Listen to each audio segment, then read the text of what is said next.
মায়ের মুখ তিনি দেখেছেন, কারাগারে গিয়ে মায়ের সঙ্গে কথা বলেছেন, কিন্তু কোনোদিন মাকে ছুঁয়ে দেখার সুযোগ হয়নি সূচি আক্তারের।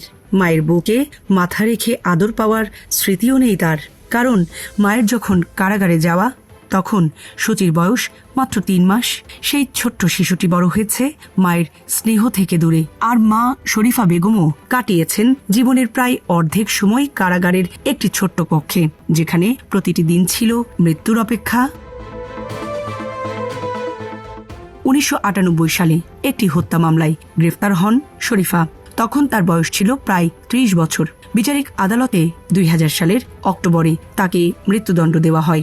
সেই রায়ের পর থেকেই তাকে রাখা হয় কন্ডেম সেলে, যে সেল সাধারণ বন্দীদের জন্য নয়, মৃত্যুদণ্ডপ্রাপ্ত আসামিদের জন্য নির্ধারিত। 2003 সালে হাইকোর্টও তার মৃত্যুদণ্ড বহাল রাখে। এরপর শুরু হয় দীর্ঘ অপেক্ষা। আপিল বিভাগের চূড়ান্ত নিষ্পত্তির জন্য কেটে যায় একের পর এক বছর। একটি সময় সেই অপেক্ষা 2 যুগ পেরিয়ে যায়।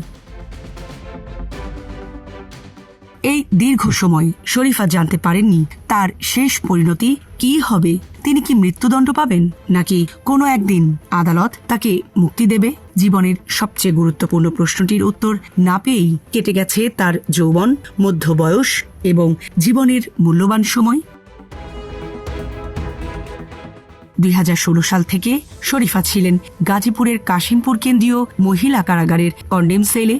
এর আগে ছিলেন পুরান ঢাকার নাজিমউদ্দিন রোডের ঢাকা কেন্দ্রীয় কারাগারে। কারা কর্মকর্তাদের তথ্য অনুযায়ী এত দীর্ঘ সময় কোনো নারী মৃত্যুদণ্ডপ্রাপ্ত আসামি হিসাবে কন্ডেম সেলে ছিলেন এমন নজির খুবই বিরল।